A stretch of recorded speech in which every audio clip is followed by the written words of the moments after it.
Okay, I think it's time to start. So let's begin this second session. We'll continue this Vipassana practice, investigating the body to come to the insight of impermanence.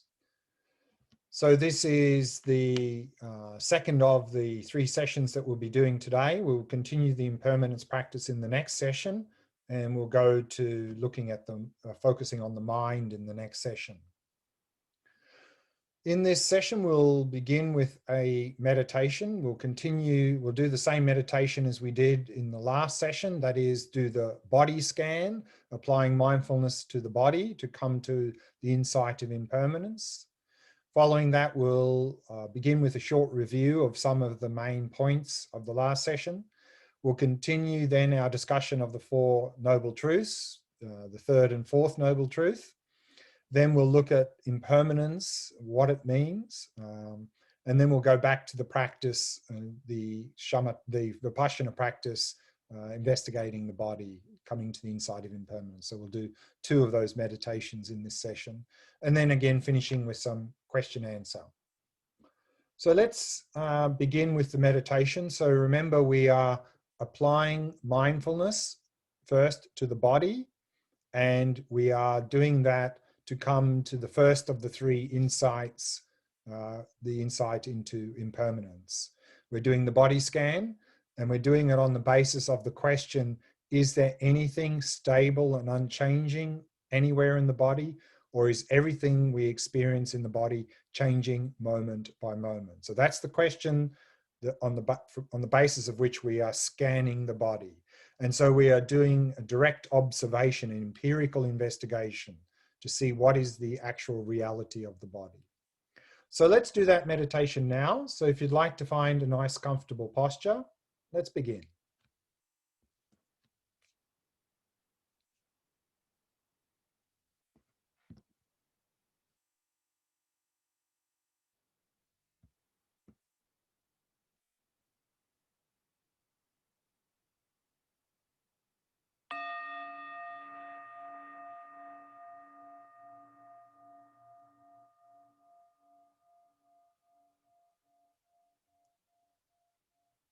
Setting the body into a state of relaxation, stillness, and vigilance.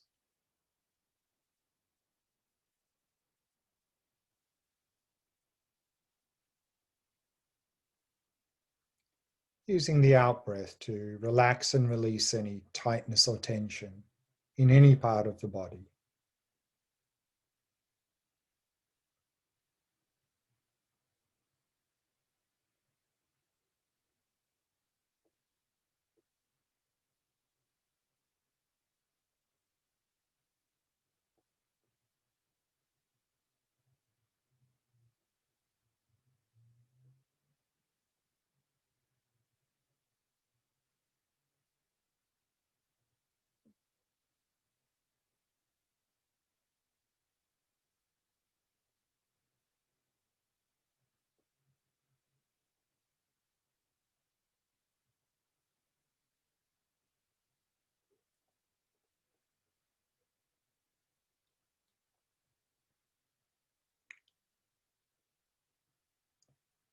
Allowing the breathing to settle into its natural rhythm.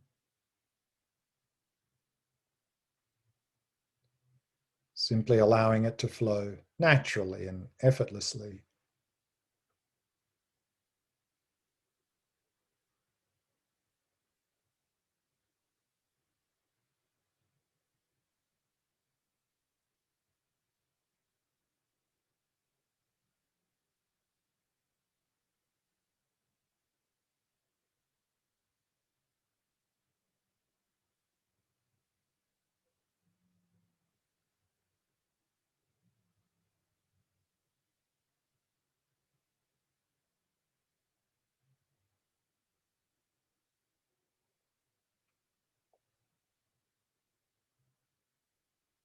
And setting the mind in a state of ease and relaxation. Simply allowing it to come to rest in the stillness of the present moment.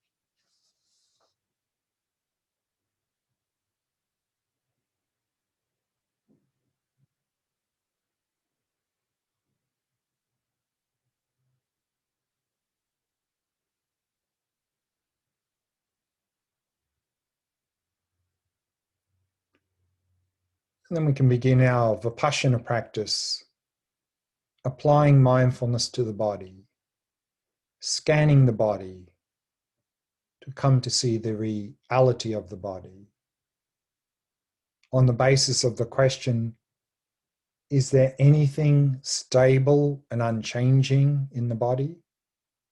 Or is everything changing moment by moment?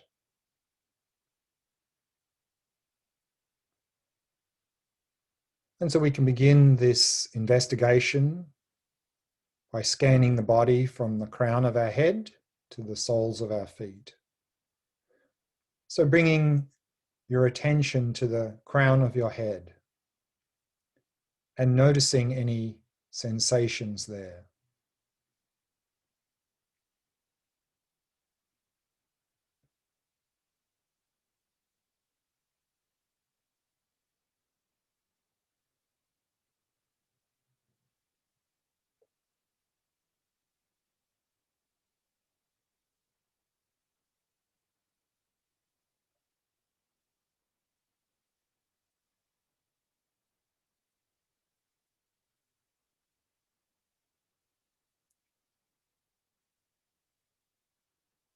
Moving your awareness down to the area of your face, noticing any sensations there.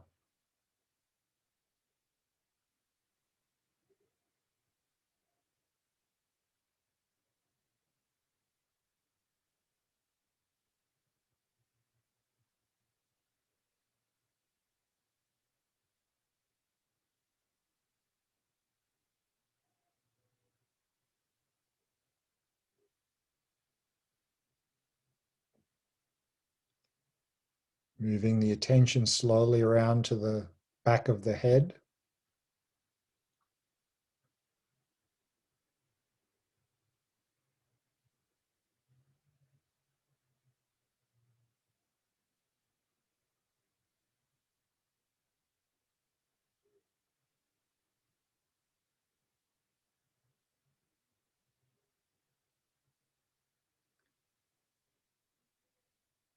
Moving down to the area of the neck.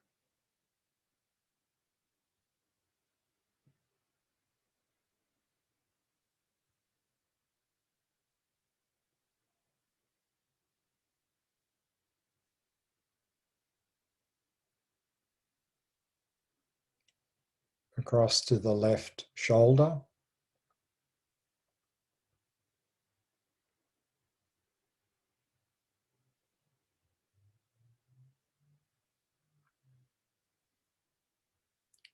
The left upper arm.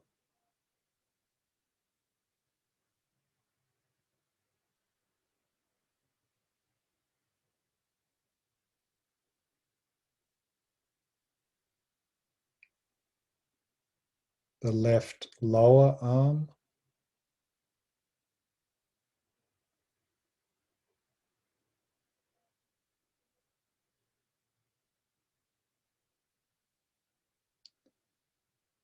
And down to the left hand.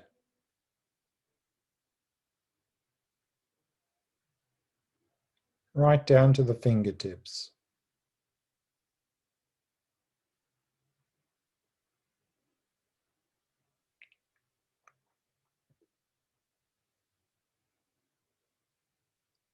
Moving back up to the right shoulder.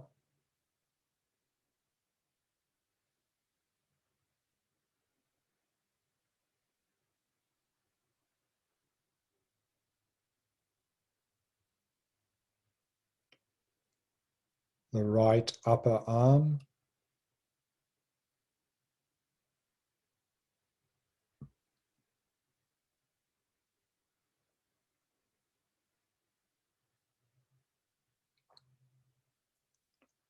The right forearm.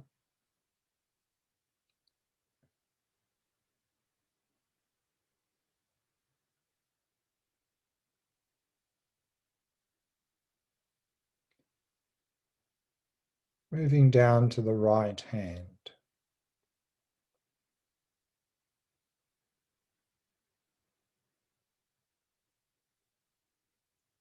Right down to the fingertips.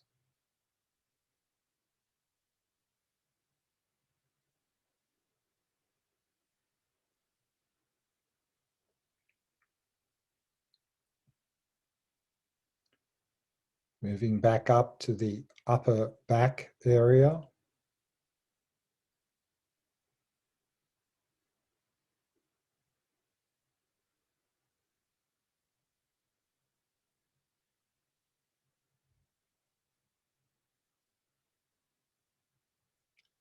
The middle back area.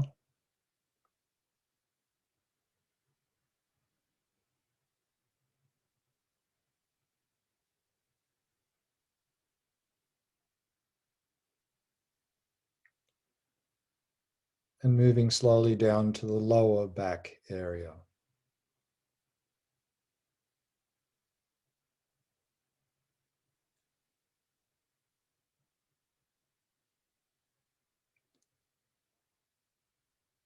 Moving back up to the upper chest area.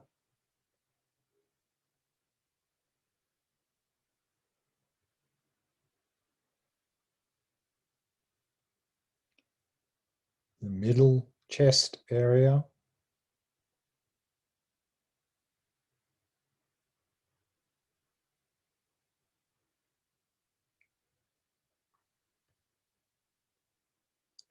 Moving slowly down to the area of the stomach.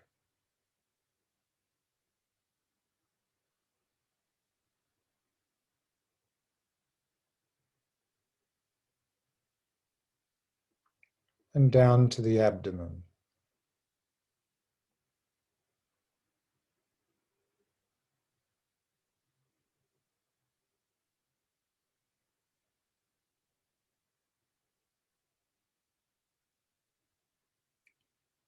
Across to the left hip.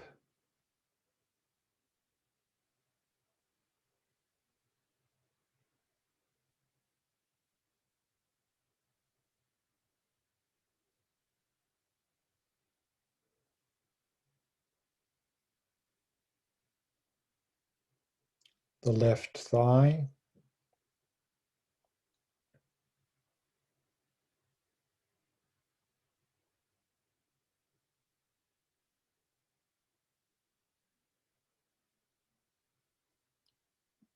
And down to the left knee.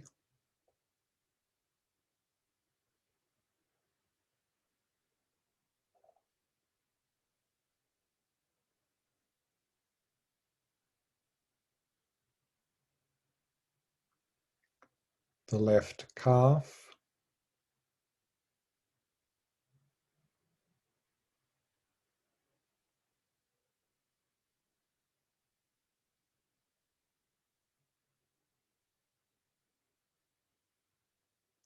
The left ankle.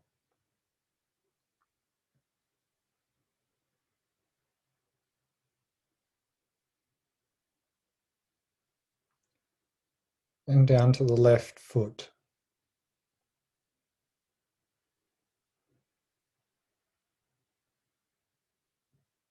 Right down to the tips of the toes.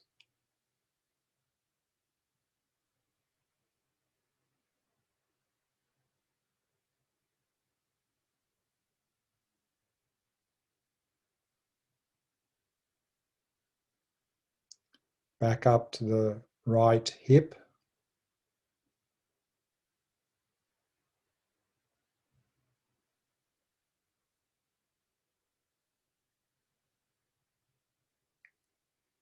The right thigh.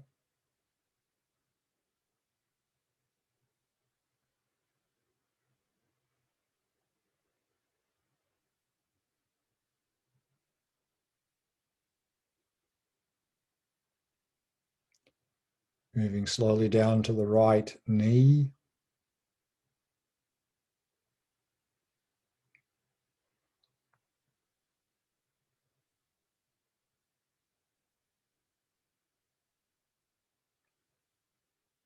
The right calf.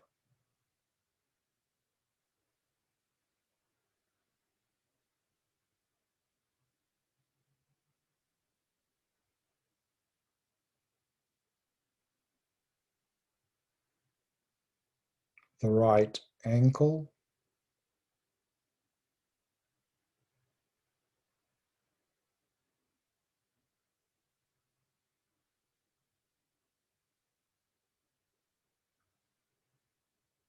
and down to the right foot.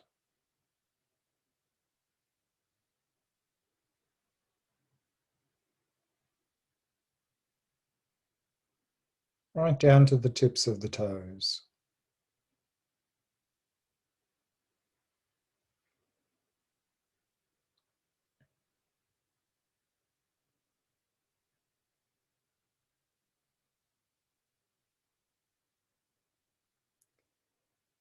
And now simply become aware of sensations throughout the entire body.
And we can bring the meditation to a close.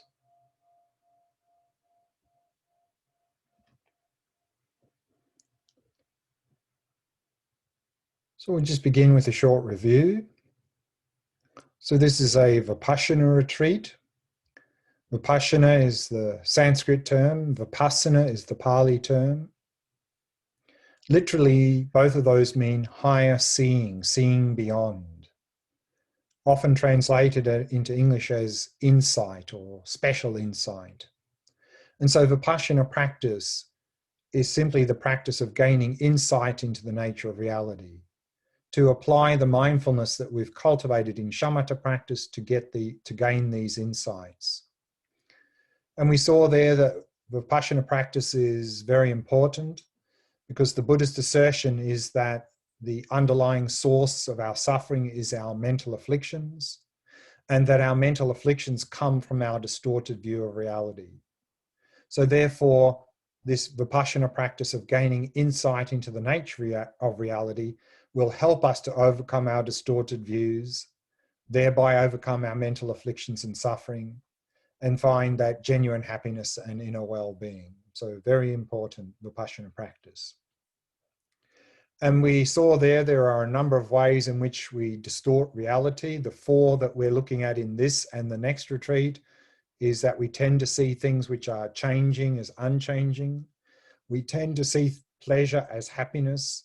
We tend to see where there is no self a self. And we tend to grasp onto things which are dependent as being independent. And so therefore, the four insights that we are cultivating to overcome those four distorted views are the insights into impermanence, suffering, no self, and emptiness. The first three insights are really the foundation insights called the 3 marks of existence. And this is the insights that we are cultivating in the Vipassana practice within Theravada Buddhist traditions. In the Mahayana Buddhist traditions, Vipassana practice, we take that one step further and cultivate this insight into emptiness. And that's the main topic for the next retreat. And so therefore, as I mentioned earlier, we are cultivating mindfulness in the shamatha practice, and then we're applying that mindfulness in Vipassana practice to investigate nature of reality. So shamatha is the basis of Vipassana. And here at the classic way of doing this at the foundation level of applying mindfulness are what's called the 4 applications of mindfulness. Applying mindfulness to the body, to feelings, to the mind and phenomena, to gain insights into impermanence, suffering, and no self. And then we took a step back and had a look at the overall framework within which we find this Vipassana practice. And this framework in all Buddhist traditions really is the 4 Noble Truths, the core teaching of Buddhism. Suffering and its causes, happiness and its causes. And we saw there that to describe these Four Noble Truths, we can use this analogy of a curable illness. That we saw in the first session there, that the Buddha's diagnosis for us was that we're stuck in this state of suffering, or in Sanskrit, dukkha. And the underlying cause of that is the mental afflictions, particularly our distorted view of reality. But the Buddha's prognosis was very good. We can overcome that state of suffering by overcoming the causes of suffering.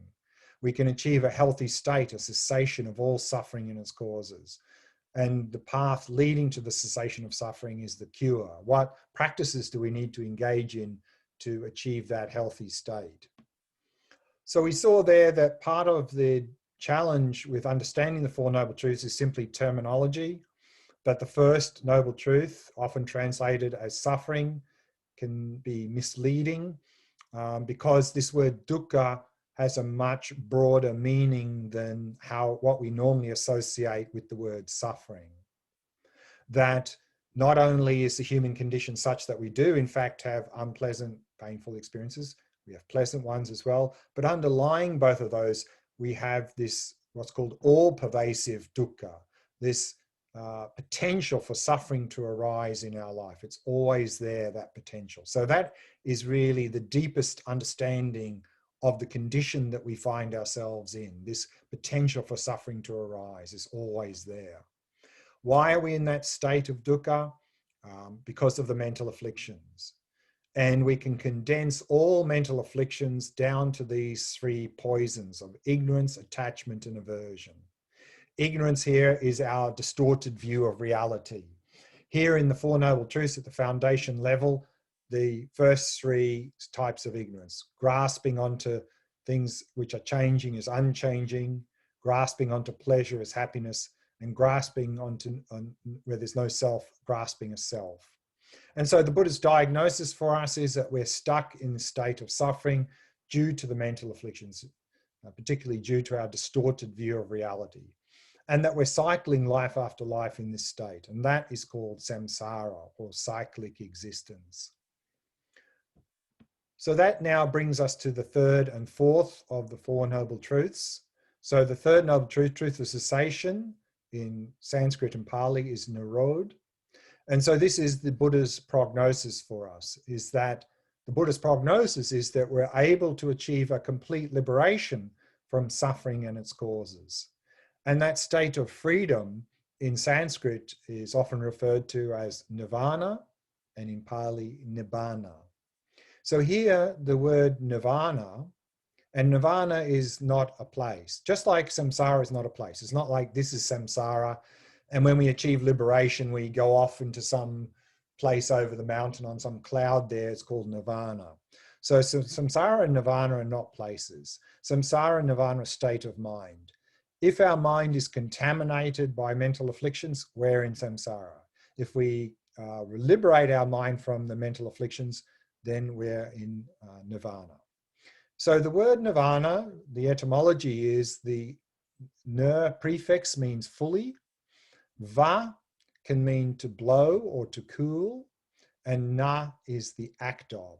So nirvana is really the act of fully blowing out, or the act of fully cooling. So we therefore, based on that etymology, we have two analogies for nirvana. And the first one is that nirvana is often, and this comes up I think more in the Theravada traditions, is that nirvana is a state where it's like the blowing out of a candle, the extinguishment of a candle flame. And so here the idea is that when we achieve the state of nirvana, then this contaminated body and mind that we have are completely extinguished. Whereas in the Mahayana Buddhist traditions, then often we see more commonly, we see the second etymology, the act of cooling, fully cooling. And that is, the analogy here is that now the heat of the sun torments us. So likewise now the mental afflictions torment us, whereas the light of the moon has a cooling effect. So nirvana, where we've eliminated the mental afflictions, then that our mind is cooled from the torment of the mental afflictions. So often then nirvana is symbolized by the moon. And we see this here in this wheel of life diagram, this what's called Bhava Chakra that we briefly looked at in the last session. Up in the top right-hand corner here, we can see the Buddha is outside this wheel of samsara, meaning the Buddha has transcended samsara, and you see the Buddha pointing into the sky, and there's the moon in the sky. So he's pointing to nirvana, the fact that we can exit this wheel of life, this cycle of existence of samsara, stuck in a state of dukkha. And so these are often the two analogies that we see used for nirvana, the blowing out of a candle flame and the moon, symbolizing nirvana. So that brings us then to the fourth noble truth, the truth of the path. In Sanskrit, marg, and Pali magga.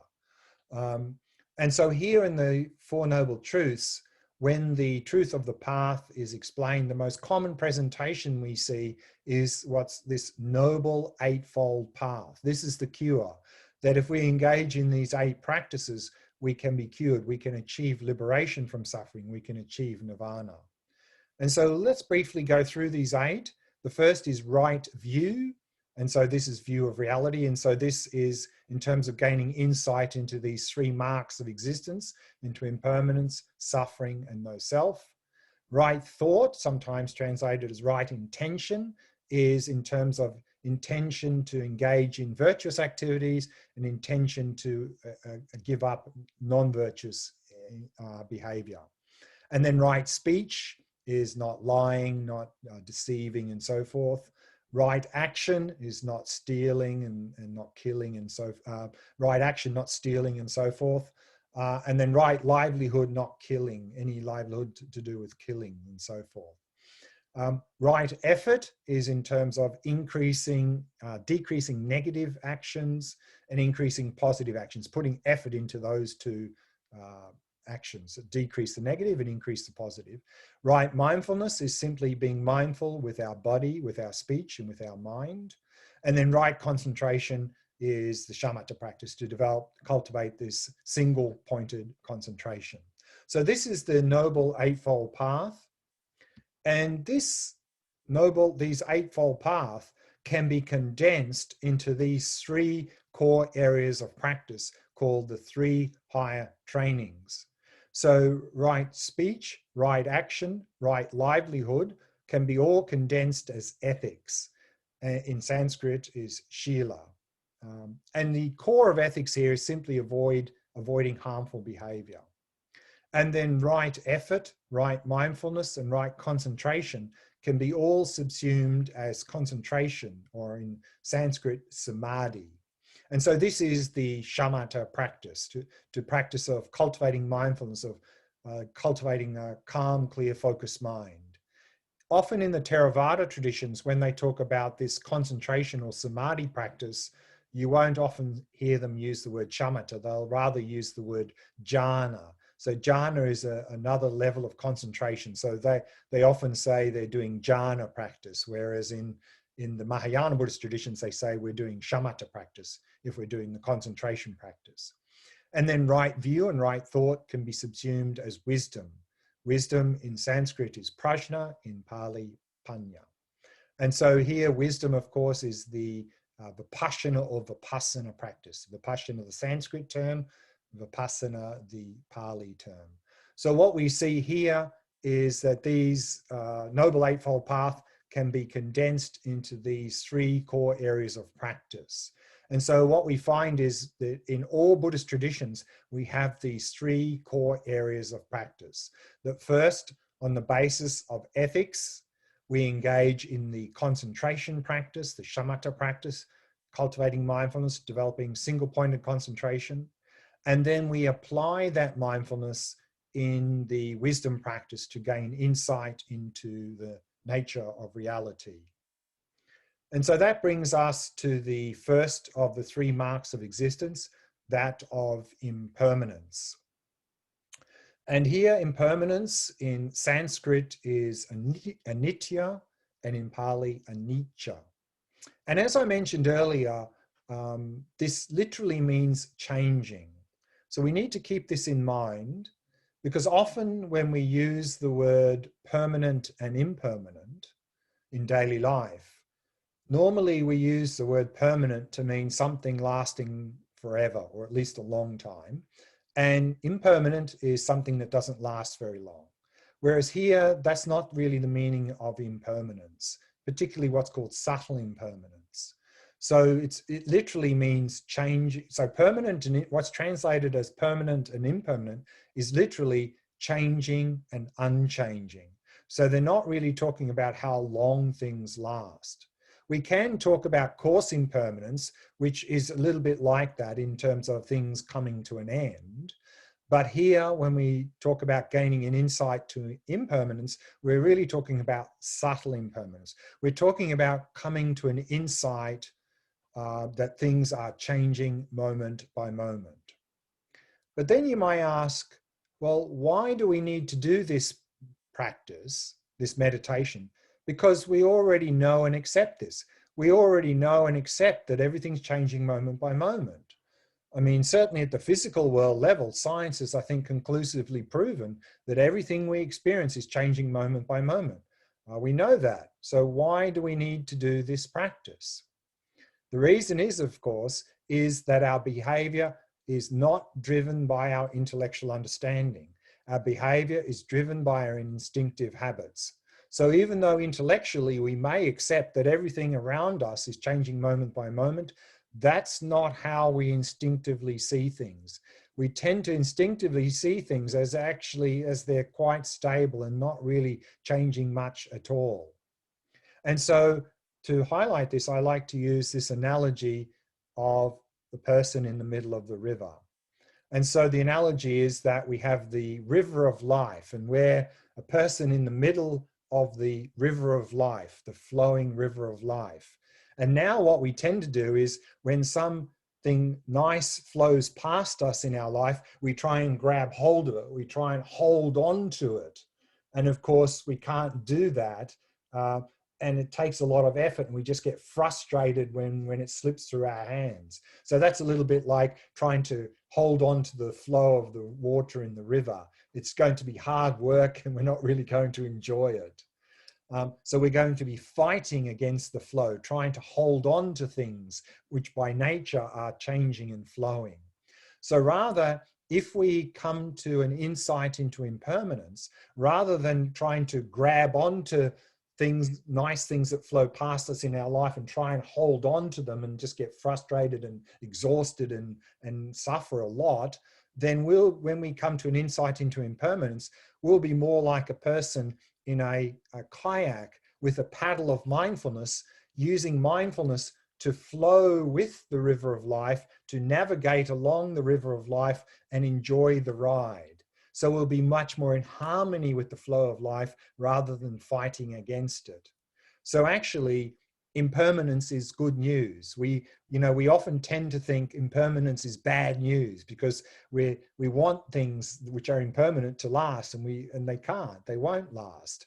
And so therefore trying to hold on to those things just creates a lot of unnecessary suffering. Rather, if things didn't change, we'd be in trouble, we'd be stuck. So impermanence is good news because it means then everything can change. We can improve our life. We can move in a better and better direction in life because of the fact of things changing. Therefore, we can use that flow of life to our advantage to navigate and work with the flow of life to move in a better and better direction in our life. So here, this Vipassana practice of impermanence is all about bringing intellectual understanding into experience. Because if we can experientially see things around us as impermanent, then we're not going to be fighting, and we'll be against that flow. We'll be using that flow to our advantage. But to be able to bring that intellectual understanding into experience, then we need shamatha. Because otherwise, this Vipassana practice of impermanence won't be that effective, because we'll have faulty equipment when we're doing this investigation. But with a calm, clear, focused mind cultivated through shamatha practice, then we can start to really bring that intellectual understanding much, much better into experience and start to experientially be in harmony with this flow of life. And so let's now go back to the practice, and we'll do the same practice again. So we're going to do the body scan, but now I'll let you do the body scan yourself, meaning that you can scan at your own speed. So you can move faster or slower depending on how efficient you are in the scan. So the instruction here is that when you start to notice sensations in a particular area of the body, then move on to the next area. So you can use any sequence you want. I used a particular sequence starting from the top of my head, moving to the left, to the right, moving down, but you don't have to do that. You can start from the bottom up. You can use a different sequence. That's your choice, but don't skip any areas of the body. And how you divide up the body into areas, you can also change that. You can have smaller areas, bigger areas, but make sure that you cover all the areas in your body. You don't leave out any areas. Now, also the instructions here is that if you get to a particular area of the body and you don't notice any sensations at all, then stay a little bit longer until you start to notice sensations. And if you stay a little bit longer and you still don't notice any sensations, then eventually move on to the next area.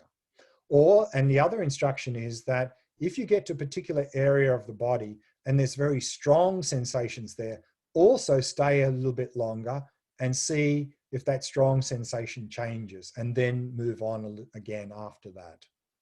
Now you can scan again in your own sequence at your own speed. If you finish the scanning, then you can simply start the scanning again. You can start scanning in a different order, or if you prefer, you can do a little bit like what we did in the last meditation. And that is that once you finish the scanning, then just notice sensations throughout the body in one go. So all of these variations are possible. So you can experiment with these variations and see what works best for you. But what's recommended is that initially to not go too fast, because then we're just going to skip over areas and really not start to notice these sensations. So really take your time going through these different areas of the body. So that's what we're going to do now. So if you'd like to find a nice, comfortable posture, let's begin that meditation.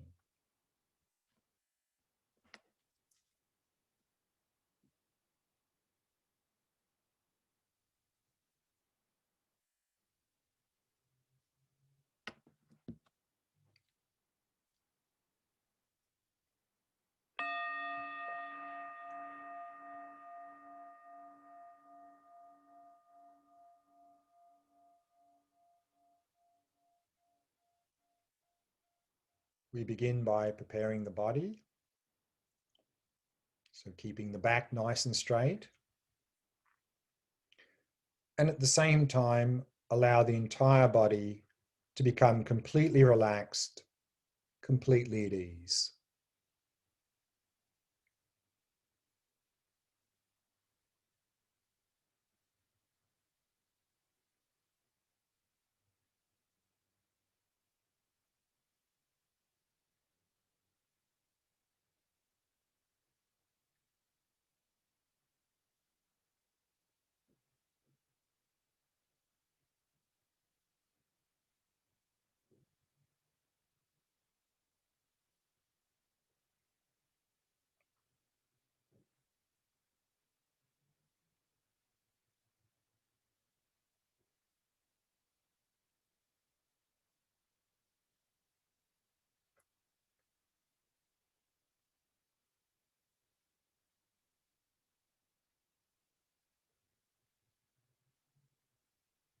And relaxing more deeply with each out breath.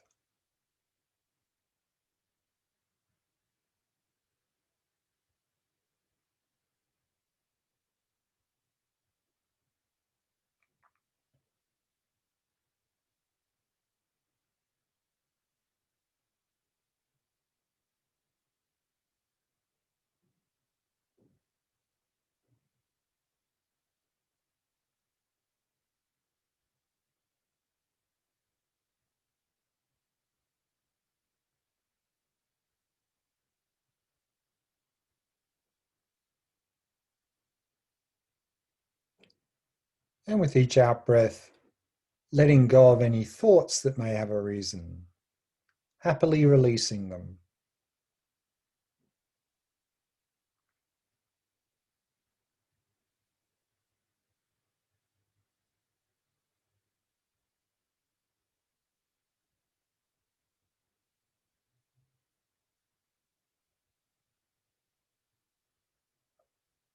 And simply allowing the mind to come to rest in the present moment.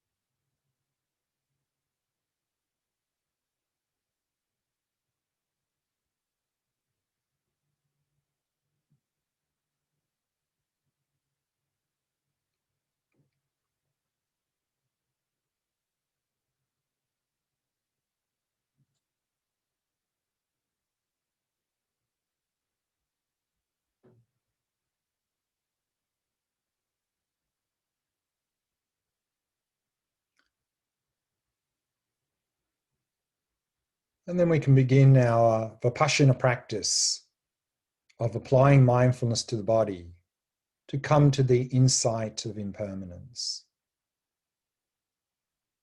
Based on the question, is there anything in the body that is stable and unchanging? Or is everything changing moment by moment? So you can begin by doing that through a body scan, going at your own speed and using your own sequence.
And we can bring the meditation to a close.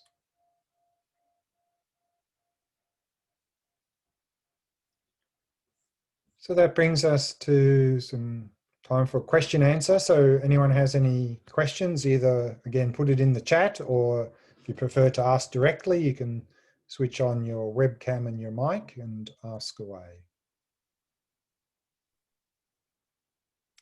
Morning, Glenn. It's Pamela here. Hi, Pamela. How are you doing? Hi. Fine, thanks. Thanks for that. Good. Just a small question. I seem to remember reading or hearing elsewhere that the three poisons are also referred to as the three fires, and that The nirvana three can then be, fires. can be extinguishing those fires as another interpretation of Mm, nirvana. Is that yeah, right? maybe three fires. I'm not sure I've come across that description in Tibetan Buddhism, but perhaps in another Buddhist tradition they refer to them as the three fires.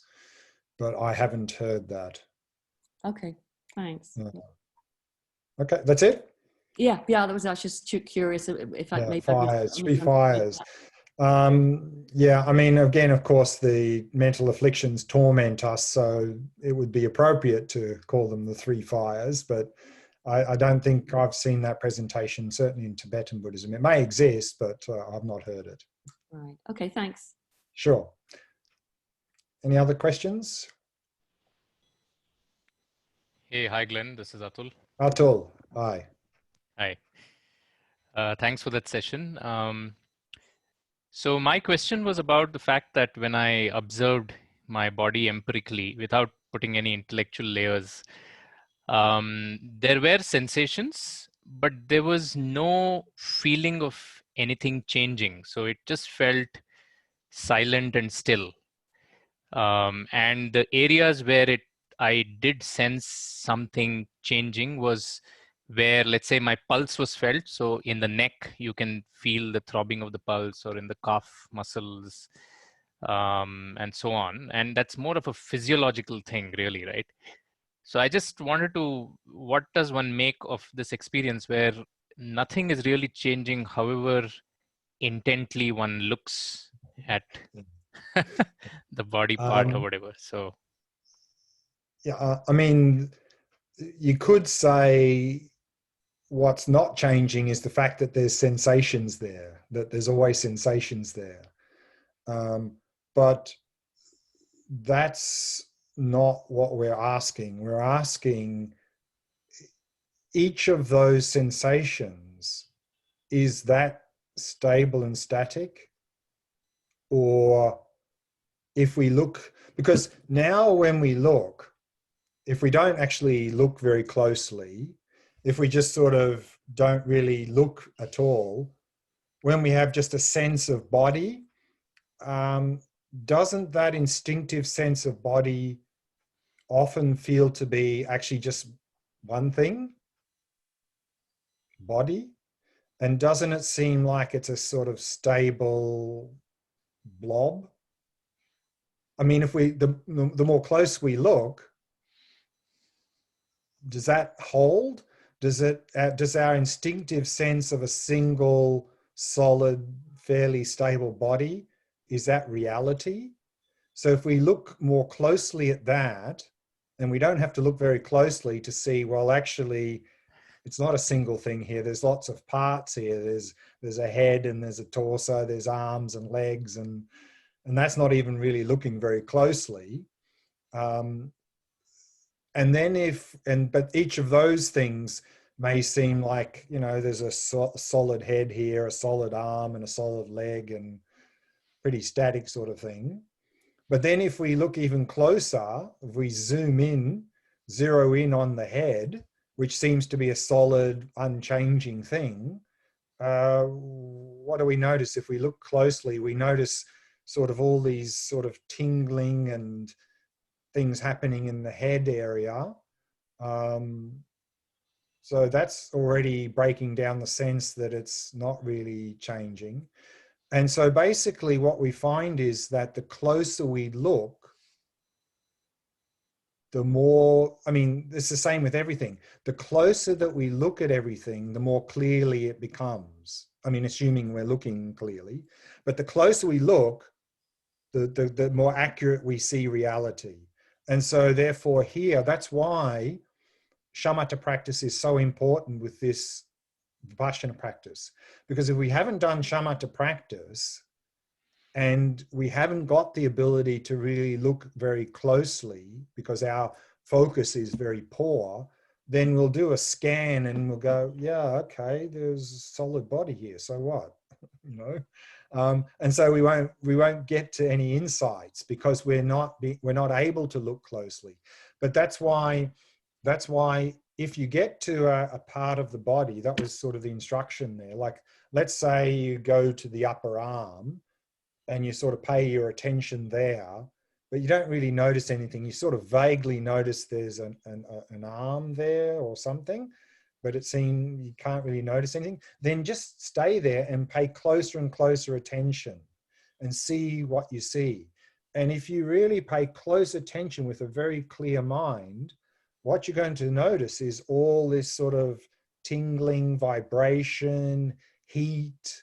You may even notice, like you said, you may start noticing like pulse in your arm where the blood is flowing through a vein under the surface of the skin. You may notice the hairs moving on the arm. You may notice all sorts of things that we don't normally notice. And so that's what this Vipassana practice is all about, is to be able to pay closer and closer attention to see what's really there. Because if we don't pay close attention, then we have this wrong sense there's a single solid body here. And that's how we interact with it. And then we're out of sync with the impermanent nature of the body. So therefore, just pay closer attention and keep doing this experiment. Keep doing this experiment and see what comes up. See what comes up. And we need to run it again and again and again, all the while improving through shamatha practice, improving our ability to focus clearly on the object, because that's really the key. Without some shamatha, you can do this body scan a long time and not really get anywhere. And that's unfortunately what I see a little bit in Buddhist traditions. Is in all Buddhist traditions, we need Vipassana to come to insight into reality. But what we find is that even though in all Buddhist traditions, they say ethics is the basis, then shamatha, then Vipassana, they all say that in the texts, all of them. But then when we look at what people are practicing, the sort of shamatha seems to get left out, more or less. It doesn't get much emphasis. You know, we see a lot of people doing Vipassana practice, emptiness practice, body scans and so forth. And they're doing them, but not really much is coming out of them because our mind is not sharp and clear enough to be able to see the reality. So therefore, we need to go back and do a little bit more shamatha and then go back into the Vipassana. So that's what I'd recommend. If you sort of don't really notice much at all, pay closer attention and stay in that area a bit longer, but then maybe also do a little bit more shamatha practice to cultivate more mindfulness, to refine the mindfulness, to strengthen mindfulness, so that when we're paying attention to the various parts of the body, we can see more closely what's there. It's a little bit like, you know, when we do the shamatha practice, focusing at the nostrils. When we first start that, what happens is people focus there and they go, well, I don't notice anything really. I hardly, maybe sort of my nose or something, but I can't pick up any sensations. But again, that's not because there's no sensations there. It's because our mindfulness is not very well developed. But if we keep practicing and improve our mindfulness, then what we're going to notice is we're starting to pick up sensations, more subtle. And then eventually there'll just be this flux and change of sensations, constant. And so that's what we're trying to come to see. Does that sort of make sense? Sure. Thanks, Glenn. Just to build on the point. So for me, what tends to happen is maybe right now in the moment, I couldn't sense a change, but in a span of even for 2 minutes or 5 minutes, I can sense that change. And again, not intellectually. So I know that I have a throbbing headache, but few minutes later it's gone.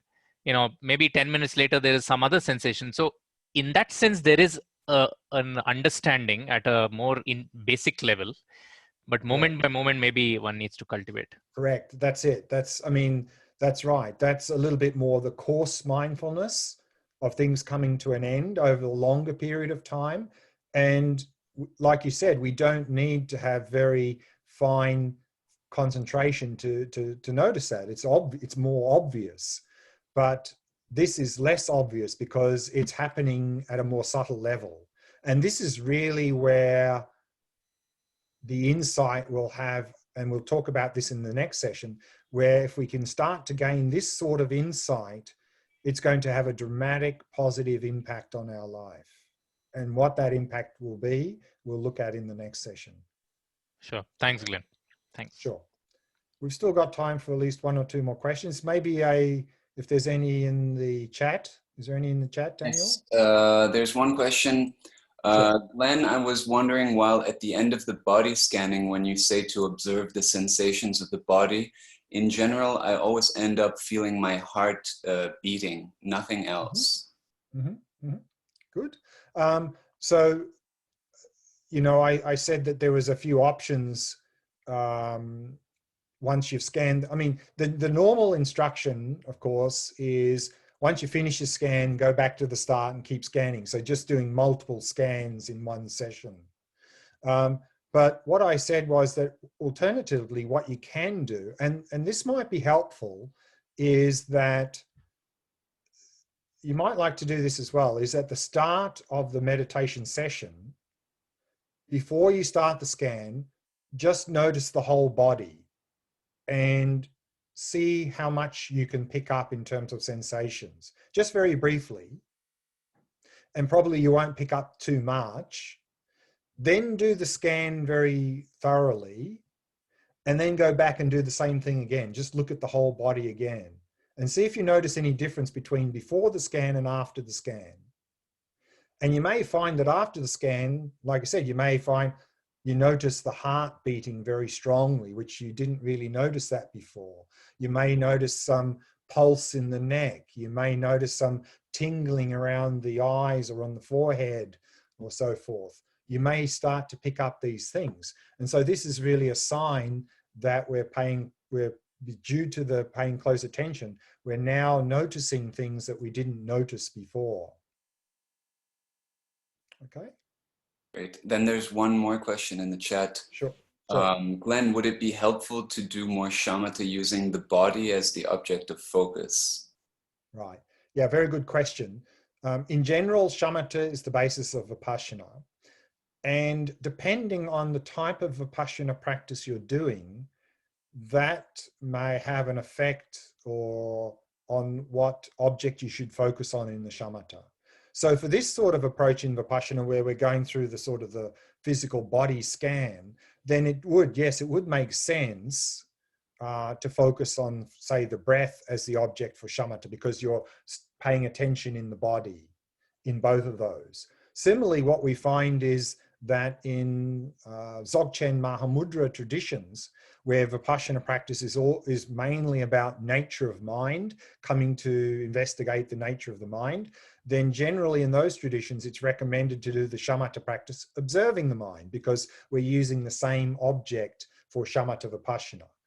I'm not saying that it's absolutely necessary, but yes, it would sort of make some sense that there's a correlation between the object of shamatha and what you're investigating in vipassana. That could be helpful, yes, but it's not absolutely necessary. It's not like to do the body scan, you had to have focused on the breath as a shamatha before.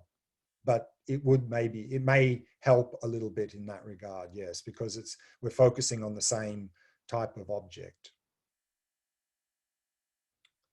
I think we've got time for one more question, if anyone has a question.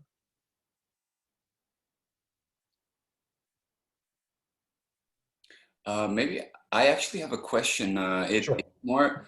I think maybe it's more of a curiosity than a question, because during that last meditation, what came up was basically that I was very aware of the breathing all of a sudden, and then thinking about how in the shamatha practices we're trying to kind of stabilize the attention through an object finally that is impermanent.